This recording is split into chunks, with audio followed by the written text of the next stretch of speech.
Hello, everyone. Thanks for checking out this special episode of Really Dicey. This is Manny. I'm here with Jeff Richards, and today we're going to talk about Cults of RuneQuest, Gods of Fire and Sky. How are you, sir?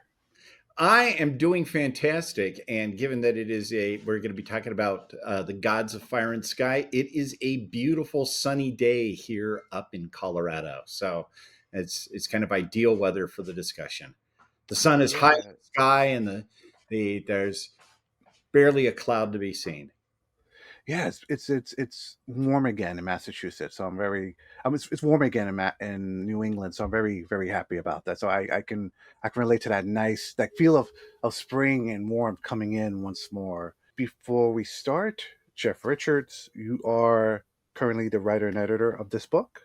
I'm the writer and I'm the lead writer and creative director on. I'm the creative director for Chaosium, but I'm also the creative lead on everything working on RuneQuest. And so on this book, I was definitely the lead writer on.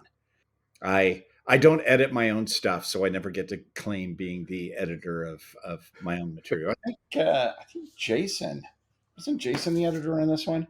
It's been a while since we wrote the text. Let me see what I got down here. Jason was the lead editor. So there you are. I'm Ah, okay. responsible for any grammatical errors that Jason didn't catch. So yes, I'm really excited to talk to you about these series of books. It's fun because I see RuneQuest as almost like opening a door to discussions about mythology. I think I must have talked about Greek and Norse and many other different religions and mythologies to death at this point. I think I've read and seen many different discussions. So talking about RuneQuest and being that it has such a long history, is almost fun learning about what a lot of these game creators like Stafford were thinking of when he made this mythology, and that's what's really interesting about RuneQuest. It's not to me, it's not just a game. It's almost like and we talked about this before, like a really intricate study about religion and humans or player characters, I should say, relationship with the gods, and Oh how yeah, that. that's very much key to that's a very much a key theme of RuneQuest, and it's something that I agree with Greg. It's often, I mean, not always, but it's often absent in fantasy literature for a variety of reasons. But you know, I like to think that RuneQuest and Glorantha is very much a corrective to that. It lets us really dive into thinking about those myths that underline, or at least in my opinion, underline fantasy far more than things like the Hundred Years' Wars or the more um, sanitized elements of the medieval and ancient world. Hmm. So the gods of fire and sky. Let's start at the beginning. What are they exactly? What are we? What are we? What is this book about? Well, the title is pretty self-explanatory. It's the gods Hmm. of the element of fire and sky, and it's some those are in human history amongst the most um, easily visible divine forces in the world. I mean, look at the sun. The sun is and ignore this. We've kind of downgraded the sun in the way that we think about the world than in the last few hundred years. I mean, think about how unbelievably obviously important the sun is. The sun is the source of life. Without the sun, the human life would be impossible. It brings it, without appealing to our modern knowledge of the sun as something that the earth spins around. If we just look at it from the perspective of Neolithic or Bronze Age ancestors and look up in the sky, the sun is our source of heat. It's our source of light. It is the source of life in the world. It also dies every day. I mean, it shouldn't be surprising that there's so many myths about why is there night? Why does the sun descend? And while it's in the underworld, really much of human life is impossible, right? Mm. Without electric lights, without standardized, without some sort of ability to provide us light throughout the day, you can't really function outside at night. You can't function inside at night. You can't do your agriculture. You can't plow or tend to the animals at night. So basically, the entire time the sun is gone, Mm. humans have to pretty much will go dormant as well. And to me, that just solar worship is one of these things that is just self-evident that the sun is this incredibly powerful magical force, and so it is in RuneQuest. And you're right. In mythology, either the sun god is either part of the main pantheon or is the head of the pantheon in some way. Absolutely, and also the remember in Chlorantha, the sky is a dome, right? The sky is that's the realm, the obvious realm of the greatest and most powerful of the immortals because they're the ones most removed from the mortal world. The sky remains largely the same every night, right? It might move the stars and their position, but we can figure that out. It's this upside down bowl. We can see that it's the same stars. We can determine their patterns that they always move in. It's a source of eternal stability, right? It's the most predictable, and again, I'm not even thinking about it in terms of gaming or of RuneQuest, just in terms of mythology. The sky is it's predictable, it's lawful, it follows patterns. If it wasn't for a handful of weird things that move in strange paths, planets, the sky is completely predictable. Mm. So and you look up at that, and in a world where the air is turbulent and constantly changing, the earth, right? The earth, we're constantly worrying about: is there enough rain? Is there too little rain? Will the plants grow? Will we have a harvest? Etc. The sky is this source of of eternity, of perfect stability. Mm. And is that represented in RuneQuest as well? Does that reflect that? Absolutely. And this is why it's a fun book, because normally, um, in most RuneQuest campaigns, we're playing the most popular pantheon is the Orlanth pantheon, right? The Lightbringers. This is headed up by the Storm God, who's the very reason why the sun dies every night, because the Storm God killed the sun, and this force the sun to go into the underworld. And as a result, every day the sun must die. Every dawn the sun is reborn, etc. But we usually focus on all of this from the light bringer's perspective. What's fun about this book is it's from the solar god's perspective. It's we talk about the sun god, the god of light. We talk about the gods of the stars and of important constellations. We talk about the debased god of the fire that descended down to the earth.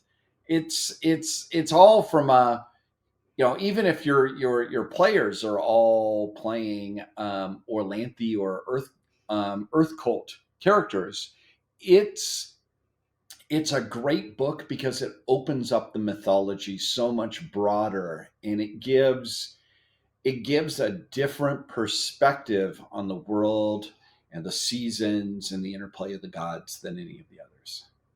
Mm. And fire also has a interesting symbolism in mythology. It I know we tend to associate fire with destruction, and yeah, rightly so. It's a incredibly destructive force, but it seems like fire also seems to be a symbol of rebirth or creativity. Um, Absolutely, it's um, also a um, messenger, right? When I offer sacrifices, who is it that carries my sacrifice to the realm of the gods? It's fire, right? Mm. I burn, and fire moves up. Inevitably, fire tries to go up towards the sky. It's it can be destructive, but it also can be a divine, the messenger between us mortals and the world of the sky. Hmm. I wonder, maybe that's what Prometheus thought in giving that to humanity. Maybe not just as a way of creating weapons and tools and so forth, but giving that connection to the divine in a Oh, different way. absolutely. And of course, that's another problem with what he did is that he gave some of the attributes of the divine to humans. Hmm. Right? That's but in RuneQuest, we don't need to have a Promethean figure. The fire gods, they one of the fire. So there were three powerful great sky gods in the beginning. There was Daezatar, right? Daezatar is the lord of the heavens and the highest. Daezatar, you know, um, is the god of the pure light, which means that Daezatar has no interest in mundane mortal affairs. He is above it all, right? That he's removed. He's perfect. Um, and the youngest of the brothers, Lodril. Lodril was a lusty. Um, the Many of the other solar gods consider him a profane god, and Lodril descended down onto the earth and became polluted. But he's the reason that we have fire, right? He's the god of the fire within the earth, of volcanoes. He's the father of the great wildfires, and but also the god of the father of the god of the forge and the kiln, and of the father of the hearth goddess. And so, even though Lodro and his children are incredibly useful for us mortals, and have made mortal life much better. For the perspective of the greater sky gods, Lodro was kind of a failure. He's kind of a screw up, you know. Uh, and so it's not quite the Prometheus myth, but there is this bit that we mortals shouldn't. If it wasn't for failure on the part of the sky gods, we mortals shouldn't have fire in the first place. Hmm. Interesting. So then, like, when it comes to the relationship between uh, humanity and the other gods in RuneQuest, what is that like? So, like, for example, in Greek mythology, you have Apollo and Artemis, and they're brother and sister, they're twins. Mm-hmm. Um, they're sort of, I think, friendly with each other. But I know in other different mythologies and different stories, like anything like the lunar gods and sun gods tend to being opposites, and I think that's a little bit more of uh, our understanding of good and evil. Sometimes I think we kind of mix that up a little bit. So what are the fire gods like in this world, and how are they in relationship with the other gods? Well, so the fire gods, the greatest of the fire gods or the sky gods is Yom the sun. And Yom was appointed in Yom's mythology. Yom was appointed to be the emperor of the cosmos. Right? He's the one to provide order and structure so that everybody is in their right place. And that's that great father mythology, something you see in a lot of real world cultures, with the sky as this severe and patriarchal father figure. Be it the Mongolian sky father cult. The You look at Zeus. Zeus is not exactly, well, in general, that fond of humanity and of Hmm. mortals.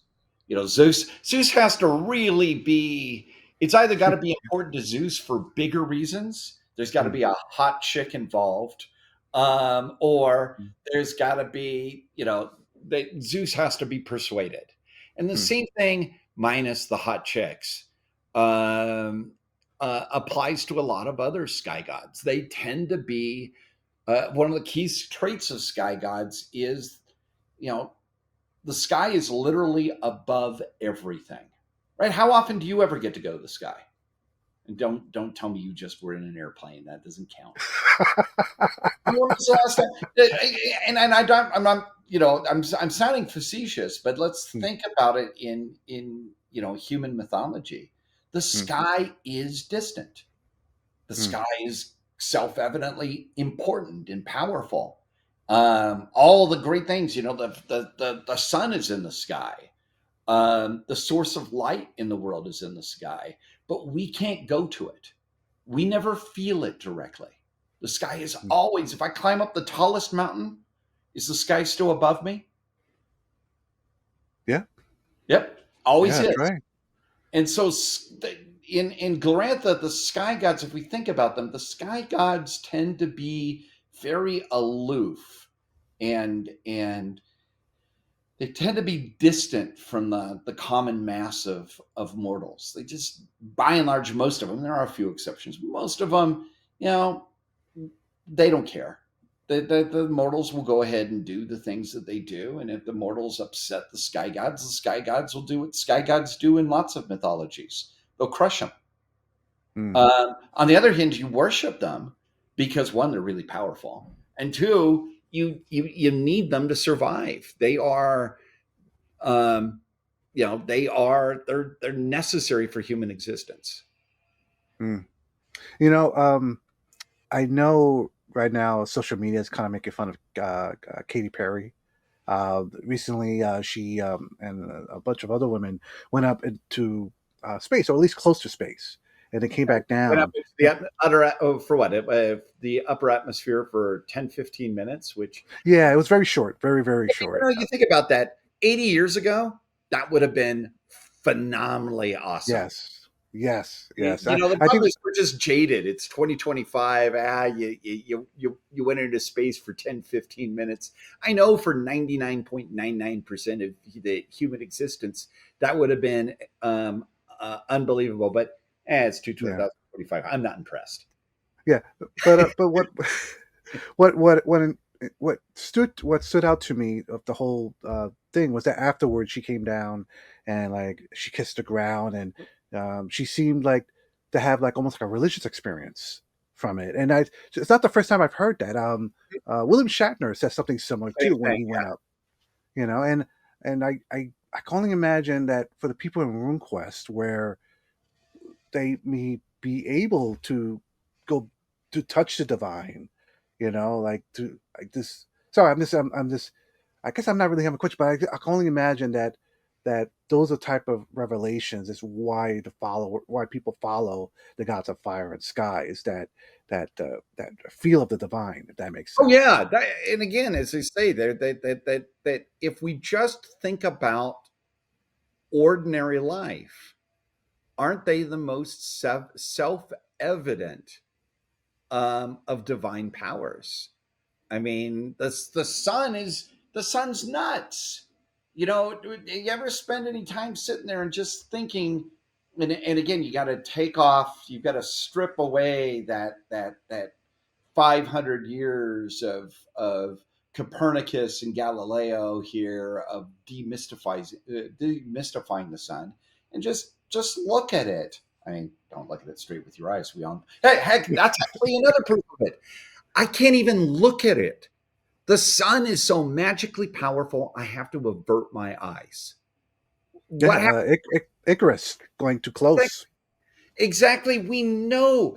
And so of course we have to acknowledge the magical and divine power of the sun. So in RuneQuest, even if my patron god is Orlanth or the Storm Ball, I still have to acknowledge that the sun is Yelm is this incredibly powerful entity. And I might take a little bit of um, blessing that the storm gods are able to protect me from the glare and the harshness of the sun, right? That every time a good storm cloud rolls over through the sky, that it obscures the sun, and I still have enough light, right? Mm. Isn't that, that's like kind of a self-evident cosmic battle going on, right? Wow. So Okay, go ahead. Sorry. and this is the sort of stuff that RuneQuest encourages you to think about. Is it encourages you to think about, how would I view the world if, one, the presence of the divine was self-evident to me, right? That's kind of assumption number one in RQ, is that the gods and the spirits are self-evidently real. Hmm. All right. Every time I cast a rune spell, that's proof that Yeah. of right that that's I've experienced the divine every time I cast a rune spell, and um, and we got spirit combat all the time, so we know spirits exist. So how would I look at the world? What would be the way that I structure that with that set of assumptions? And then, of course, because it's a role playing game, how is that a source of cool stories? Hmm. For anyone, sorry if I'm a little quiet because I'm just my brain wants to go even further, and I'm trying to hold back. Like, okay, we're talking about Cults of RuneQuest, Gods of Fire and Sky. When I'm trying to hold back so many uh, other theological, philosophical, mythological Well, questions, but and I'm RuneQuest encourages that, Manny. I mean, that's the joy of it. It's actually the joy. I'm going to get bigger picture here, people mm, listening to us. It's the joy, I think, of almost all the Chaosium games. Is they all lend themselves to us having some bigger picture questions. Even, Call of Cthulhu, right? Call of Cthulhu. There often will come up, you know, questions of philosophy, questions of theology. Um, horror encourages that. RuneQuest does. Pendragon does. There's an element where our games could be, they can be enjoyed at two levels. That like any good sci-fi or fantasy, it can be about killing the bad guys and taking their stuff, or at the same time, but at the same time, it can be about thinking about these big mythological or theological questions. it's funny. I know we talked about like the connection between Pendragon and RuneQuest, but I never thought of Call of Cthulhu that way. And it's right. I've had discussions about Lovecraft and similar writers when they were creating this, and then what was their worldview like, and how that impacted in their stories. And it's interesting. There's always that element. I feel that it's like that's their view of what their reality could be like. What it's almost like it's like, all right, for someone that doesn't want to know God or any set of gods, but they exist. Yeah, I can see that being as a Yep. fearful element, where you think of God or gods are good or bad. But RuneQuest is different. It's instead of you, I mean, you could fight against the gods, and there's been many mythological stories where that has happened. It's not the same thing. There's it's almost like it's like a song being played, and it's a story happening, and not even the gods can stop that. It has to happen. Whatever's Mm-hmm. happening is happening, and you're a part of that adventure. And there's an ending to it, and we're all just going along for the ride.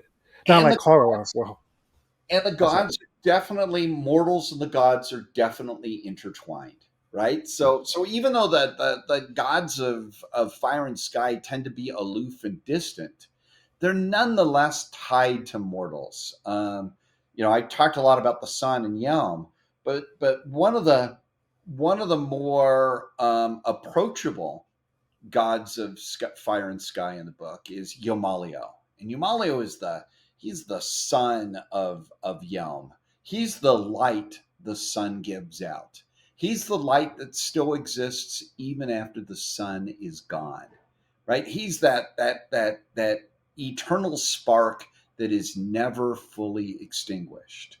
Right? Even when the world is at its darkest, there's always light is always somewhere, and that's Yomalio.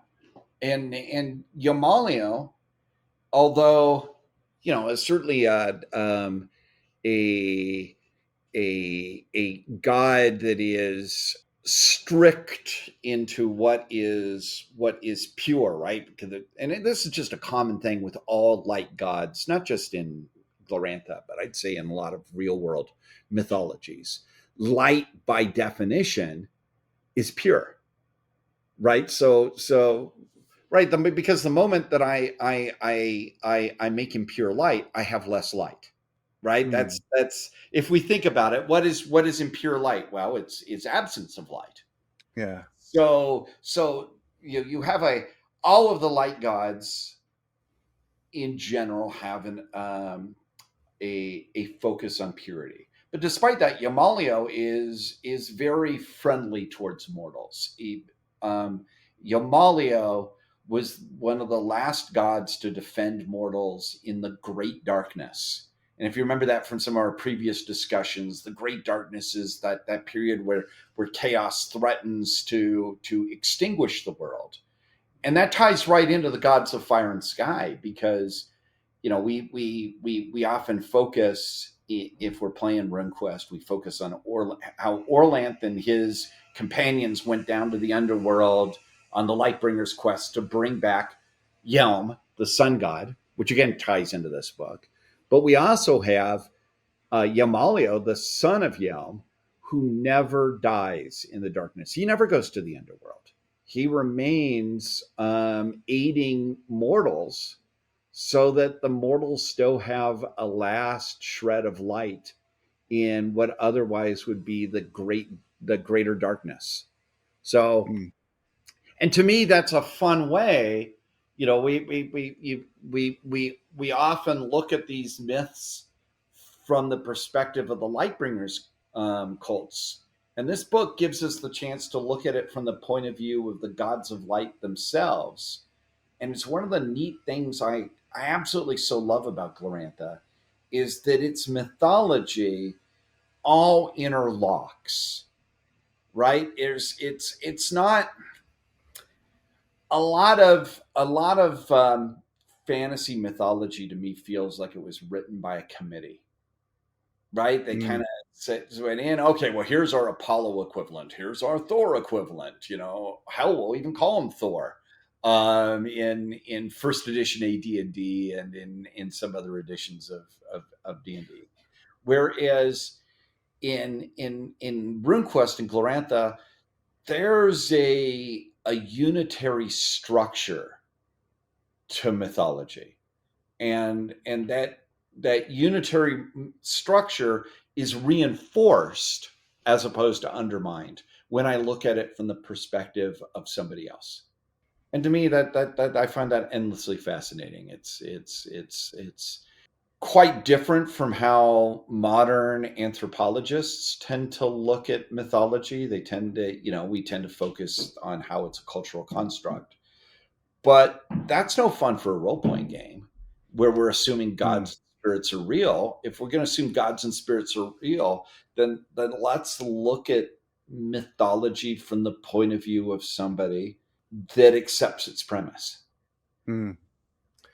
I wish people would stop and look at what's going on in modern mythology and kind of examine it a little bit. I think at one point we were interested in the creation of, like, for example, Wonder Woman, and the mythology behind that, and how Marston, the creator of Wonder Woman, changed how Amazons are, Oh have have, yes, have changed. Like I mean, Amazons were a cautionary tale, they were bad and guys. yeah, They're they were. bad guys. There's reasons why the Greeks don't depict the Amazons being defenders of individuals. They depict Achilles and Penetha. Oh, I'm spacing on her name, but you know the story. They depict the hero and the Amazon fighting. Mm-hmm. We know which side we have to we support. We support Achilles or Heracles, Mm, and Marsden absolutely he flipped it. Wonder yeah, Woman is our defender. We're defended by Amazons. That's awesome. yeah, and I wish we could do that more with role playing games. If, like, uh, Gygax, for example. Like, we always think of Gygax as the creator of Dungeon, like, co-creator of Dungeons and Dragons, and the work he's done with it. But I wish we could do more like the stories he made and reflecting that to his personal beliefs, how his personal beliefs and his work were entwined and looked at. But sorry, that's a It's a very little different topic. But over I the wish we could do more of fire that. sky, but it would be a great conversation. Yes, Uh, yeah. the Well, also go ahead. Go on, go on. Well, I wanted to ask you, getting back to Cults of RuneQuest, the Gods of Fire and Sky. So, if I wanted to bring this to my players, and my players are still learning about RuneQuest, is there a certain god or cult or anything like that that'd be a good like introduction for them so that they Yeah, can?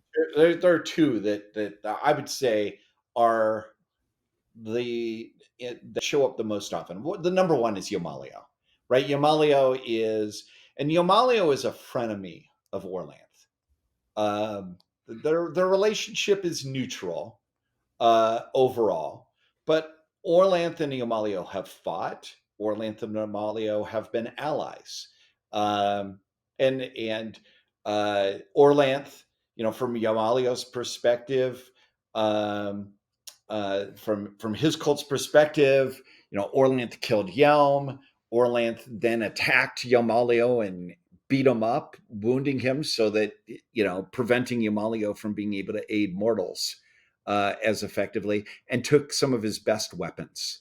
Um, lightning, which if you think about it, lightning is really that's a fire thing, Hmm, isn't it? When I see lightning, it's light coming out of the storm clouds.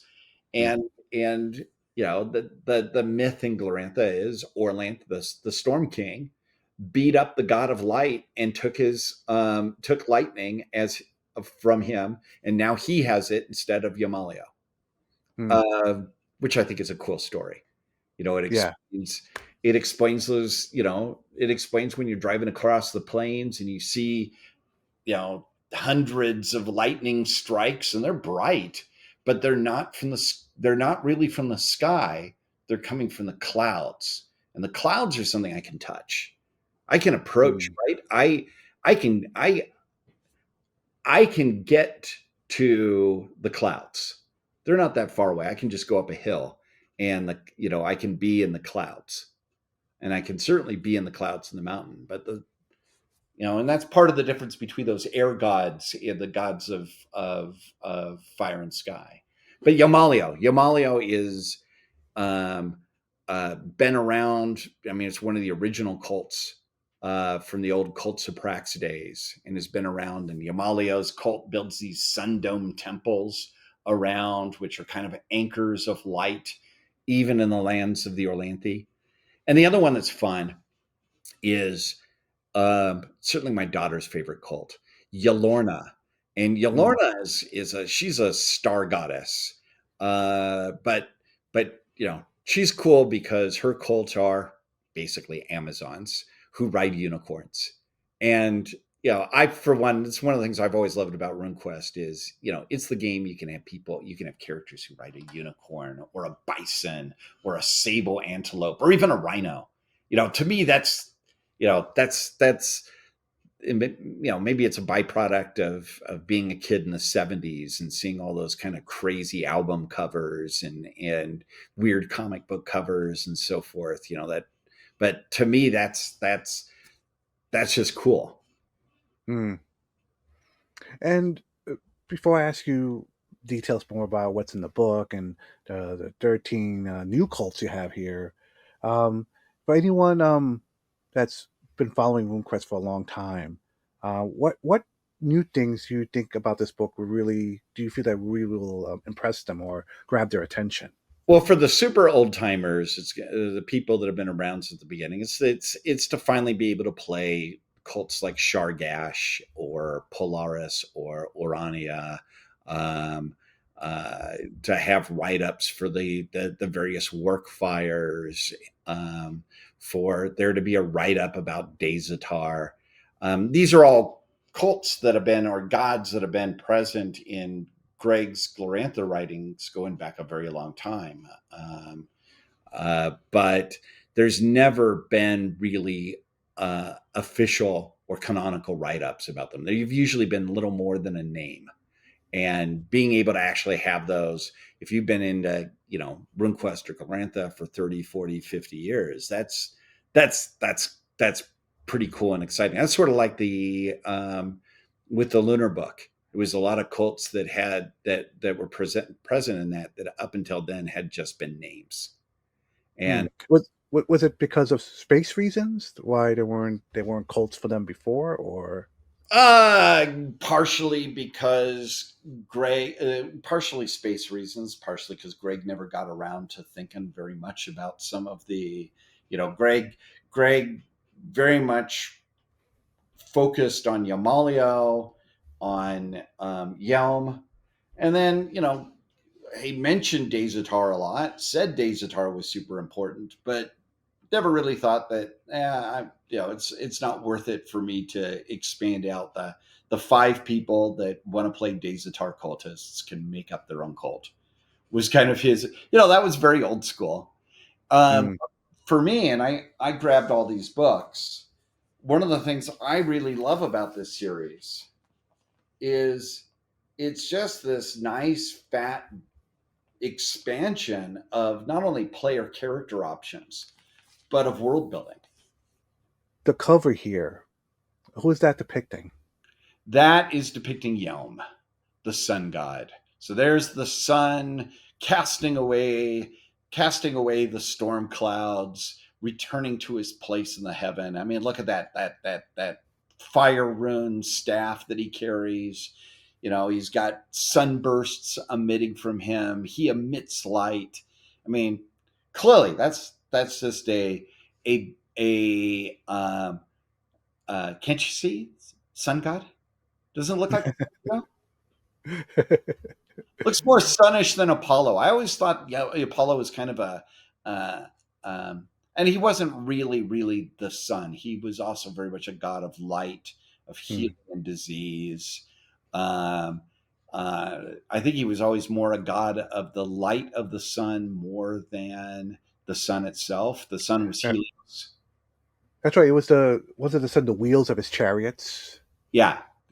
Well, and that, Hmm. that that also gets in, and you get bits of this. Is so like a common theme in a lot of these fire sky cults are horses, Hmm. right? Because the horse carries the sun through the sky, or maybe a chariot does, but the sun must be carried through the sky. Uh, and so if I'm, in Yomalio and Yelm, horses are sacred to them. In fact, the Yelm cult insists that horses are closer to birds than they are to cattle or humans or other that they've got their myth about how once the horse was hippogriff, had wings and a beak and talons, but vicious storm and darkness gods ripped off poor hippogriff's wings and broke its beak, and tore off its claws. And now all that's left is the horse, which is dependent upon humans. And Hmm. it lives in a codependence with humans to justify why humans ride it. And there's a special letterette version, right? I believe for this. That is, I love the little Mandelas on each of the leatherettes here. I mean, I was always torn about it because I think the regular covers on this series are just fantastic. Hmm. I have to say, and forgive the pun, because like these covers have been, as the young people say, these covers are fire. No pun intended. Uh, they're gorgeous, gorgeous covers. I'm hoping, maybe at a future Gen Con, hopefully there may be posters available of these covers. Oh, that's an excellent idea. Yeah, because I was this is thinking, I was gorgeous. thinking it would be great to have these posters at some of the Chaosium cons as well. But I think it'd be awesome to have these up as posters at Gen Con that you could buy because they're just cool. Yeah, and anyone that favors a certain cult or a certain group of gods, yeah, if I was like into the like the lunar gods one. So far of all the discussions, the lunar gods interest me the most to run a game. Yes, yes, and I would love to have that over Well, I here at love this all of world. them. That's the thing that's always fun for me is, here's our light bringers, Mm, here's our earth goddess. One of the things I find is that with the exception of chaos, right? Chaos is, let's put that aside for a moment. But the if we look at all the pantheons together, and that they form a healed whole, right? We if we imagine them all working together, the cosmos works.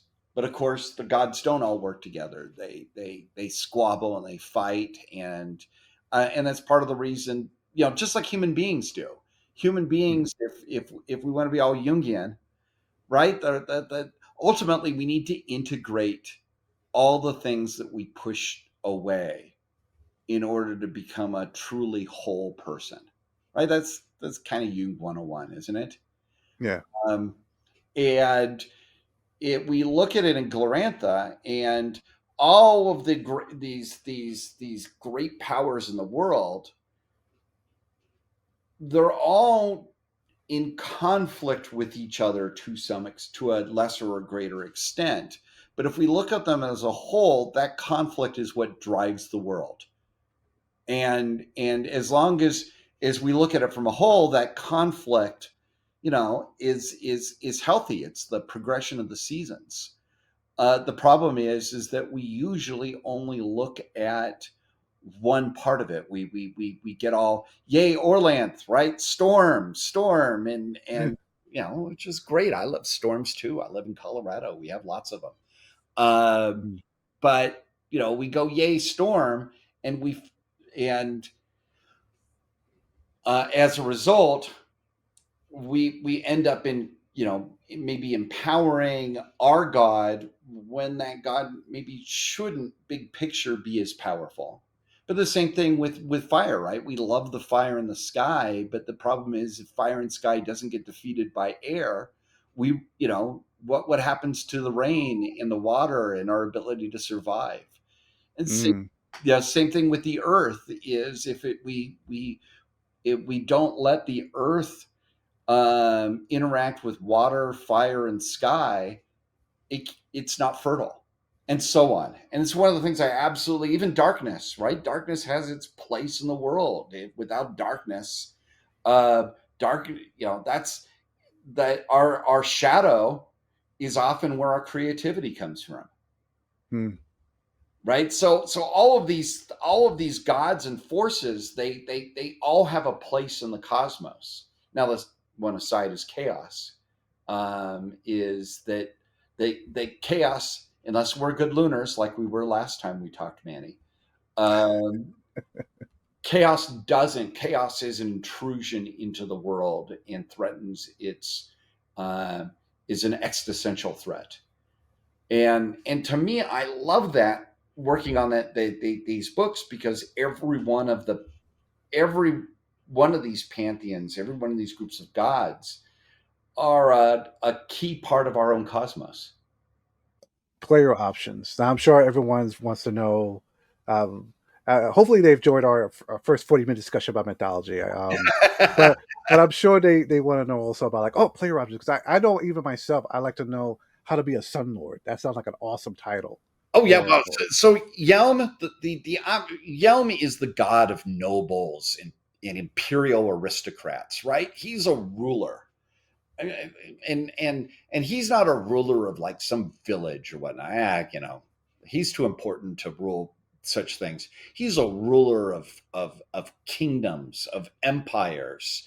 Um, your lunar high noble probably worships Yelm, not the Seven Mothers. The Seven Mothers aren't, the Seven Mothers are kind of lower down on it. That Yelm is that is that the Red Emperor is the highest priest of Yelm in the Lunar Empire. That's how he rules, right? That's hmm, how the whole system works, is through as much through the Yelm cult as from the lunar cults. And the red goddess is, at least at some level, the daughter of Yelm, right? That's part of the claims of the red goddess. The moon the moon is the daughter, the powerful daughter of the sun. Going back to that previous book here. So you've got this connection between the Lunars and the Yelm cult. Um, and and to me that's just a fun cult to have in the party. Your Yelm cultist assumes everybody is going to obey him because he's an initiate of Yelm. He's of the ruling caste. Meanwhile, Yamalio, I love the Yomalio cult, and Yomalio is they're kind of the scrappy folk. Their magic isn't all that powerful. They have these cool gifts and guises that are more mundane than magical, right? They get these blessings from Yomalio that make them more effective. But they're just they in RuneQuest are really effective because of three things. They're because they had to learn how to fight even when the gods were no longer really that contactable. They're the ones that fight with long spear and shield. They're the ones that fight with discipline with each other, even if they don't have magic to aid them. They they are the ones that take advantage of the practicality of, hey, if you got 100 guys lined up with long spears, they're going to kick ass over the guys running around issuing big challenges with their swords. Right? That to me, that's a cool thing. They're kind of the stubborn. We're gonna survive through pure grit and determination. And the other thing is, and I have realized this more and more, is I have campaigns that are set in the big rubble and where trolls are often an obstacle. They're the single best troll fighters out there because they have light magic. They that, which is awesome. Uh, and so if I'm playing a Yamali occultist, I'm kind of this Templar that is fighting against the darkness. I'm the bringer of light into an otherwise dark and troubled world. If I'm playing a Lodrille, well, I'm probably, I'm just, Lodrille is a totally different cult. I'm probably a lusty peasant, who really, yeah, I'll listen to you, Yelm. I'll listen to my ruler. Okay, I'm going to humor the ruler, and then we'll go and do our own thing. Um, and I always enjoy, the kind of reminds me of Fiddler. That the characters in Fiddler on the Roof would make great Lodrille, right? Russian peasants um, uh, who out trick and outsmart the aristocrats that own and rule everything. And Uh, meanwhile, Dayzatar, if I'm worshiping Dayzatar, I'm just irritating as all hell to the other players. I'm a monk of theoretically incredible power that never does anything because I'm too busy contemplating the skies. And again, I enjoy. I It's one of the things I love about RuneQuest is you've got some very useful for adventuring character archetypes and cults, but you also have ones that are just fun for scenery chewing. hmm. And I have to ask, what's a? I see you have Rune Priestess, God Talker. That's interesting. So What some is that? cults have in the current version of RuneQuest, some cults have God Talker, and that's a product of that we wanted there to be priests. Greg and I wanted there to be priests that weren't full time, and kind of like areas where you have part time priests, and not all cults have them.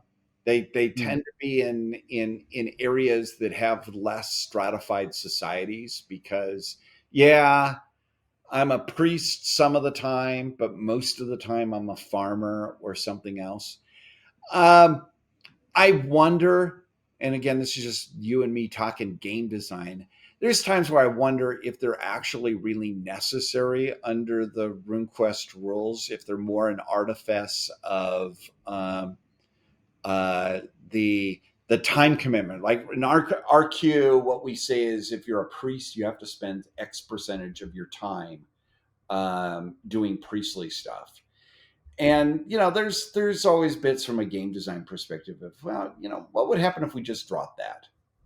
Would that actually affect how we do things in the game? And yeah, I don't know is the answer, but that's what God Talkers are there for, is to represent societies that don't have full time. They might not have, that cult might have more priests than the local society could afford to have as full time specialists. Any game master wants to run this game and they want to use these cults, what kind of uh, adversaries or challenges would these cults have, or do they Well, do? their number one is going to be trolls and chaos, right? The gods of fire and sky obviously have a problem with the gods of darkness and of the people of darkness, right? You don't get bigger opposites than um, light and dark. Hmm, And so those, if I'm playing on a light cultist, I'm always going to have a problem with it, with trolls, and they're almost always going to be bad guys. Same with chaos. Chaos is often a problem, although the Lunars have figured out their connection through Nizalor, um, right? Because Nizalor is a chaos god who's also a god of light, which complicates things. Other hmm, bad guys can be very easily the Orlanth cult. You're going to have a troubled relationship with, because the Orlanthi, um, the Orlanthi are not always on the same side as the gods of fire and sky. They often work with darkness. Hell, they're the ones that hmm. killed the sun. They are turbulent and constantly, whereas the sky is always stable and always predictable. The Orlanthi are turbulent. They they're constantly changing. They're constantly in motion, um, and so there's always a degree of tension with them. But the and the other bit is the gods of fire and sky are the part of the ruling pantheon of the Lunar Empire, which is going to put them in often in tension with the Orlanthi. I know we're getting close to the hour.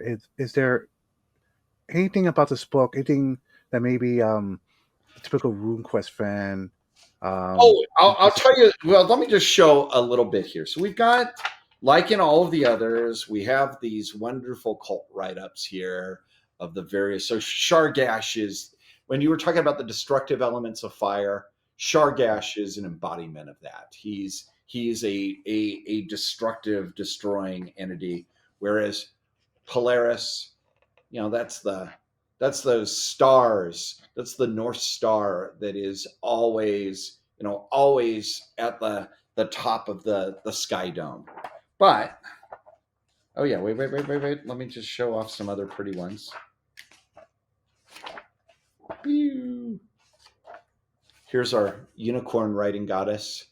Hmm, But one of the things I think is really neat is I updated what's called and this was just a bit of fun. The Encyclopedia of Gloranthan Celestiology. And what that is Greg and I and a few others were always fascinated by the Gloranthan skies. So it's kind of an encyclopedia, a little section talking about the various constellations, planets, stars. So here's some constellations, the brightness of, oh yes, the planets in the sky and their brightness. And to me, I've always loved that stuff, because to me that's stuff that brings the world alive. And it may not fit in directly into my game, where it's really about our Yomalio worshiper is has been recruited by a bunch of adventurers to help them beat up the trolls in the big rubble. But it allows me to introduce a lot of color to the game that people can go with. There I see the broken ring is rising in the sky, and I can, the I you can see Locarnos is moving across the heavens, and to me that helps bring the setting alive, because constellations and stars and planets and such, these are always things that show up in history as being very important things, but by and large we ignore them in modern fantasy. Yeah, I know for myself, details like that help my game a lot because it's like I think maybe because I played Dungeons and Dragons for so long that if I play something like Pendragon, RuneQuest, Call of Cthulhu, it has to not feel like Dungeons and Dragons. I need as much little details to help make this world believable to players that used to other systems, used to other settings. You Mhm. know, even if in a I'll use Dungeons and Dragons as an example again. Even when I was doing Forgotten Realms and I wanted to change it over to Dragonlance, Dragonlance has a very different cosmology, different different situation with the gods, different views even on magic. You know, so if I feel like it's my job so that you have a good time and that you feel like you're enjoying this world I'm setting up. That I want to get as much different details about culture, environment, Yeah, you want to astrology. immerse yourself. You want to immerse yourself in the fantasy, Hmm, right? And yes. for what it, by the way, Manny, I think you just get a kind of a laugh out of this. So just literally a week ago Saturday, I was playing RuneQuest. My wife Claudia was running a RuneQuest session at Chaosium Con that I got to actually play at a convention, which is very rare for me. And Luke Gygax was one of the players as well. So we Hmm, were playing all, and I can't remember if he was the celestiologist, but we were playing a bunch of scribes going across the desert, and one of them was constantly looking at the constellations and had this little viewing thing to try to figure out, well, what does the omen say based on which constellations and planets are in the sky at this point. And oh god, we had a wonderful time. But I thought it was the reason I thought it was funny is that there's D&D, RuneQuest. They've always had a degree of feeding back and forth with them. The last one on this is last month I was at GaryCon, and I was on a panel. Ed Greenwood and I were doing a panel on world building, and it was funny. It was a mutual admiration society of me talking about Forgotten Realms and Ed Greenwood talking about Glorantha, and which is to me um, that's one of the great things about the game design and game writing community is that they're they certainly cross fertilize. hmm. Well, let me ask you one last question. And before we wrap up, I want to say that Cults of RuneQuest, The Gods of Fire and Sky, will be out very shortly in 2025. Probably first as a PDF and then later on as a printed copy. Um, but let me ask you this: when you um, have players play RuneQuest, is there any sort of cult, whether it be this from this book or any of the other ones we talked about, that you kind of lead them towards to play? Yeah. Okay. So what my suggestion on players. Okay. So the single most player friendly, and by player friendly, I mean one where I can be an adventurer and the cult supports me in doing that. I'd say is probably Orlanth Adventurous, right?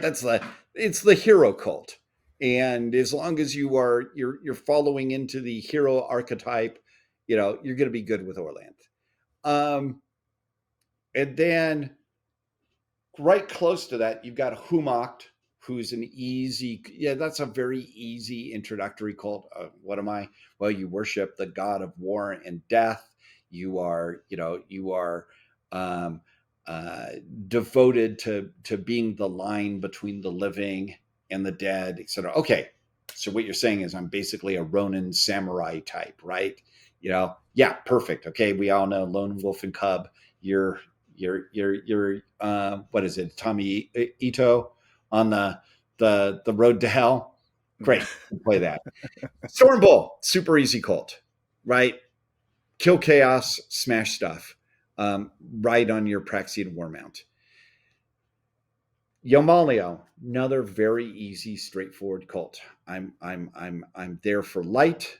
I am against the darkness. I am there to bring light to a dark world, a world plunged into darkness. Ernalda, Earth Goddess. Again, pretty straightforward, surprisingly useful in adventuring, despite being not really a war, not having really martial magic, but incredibly useful.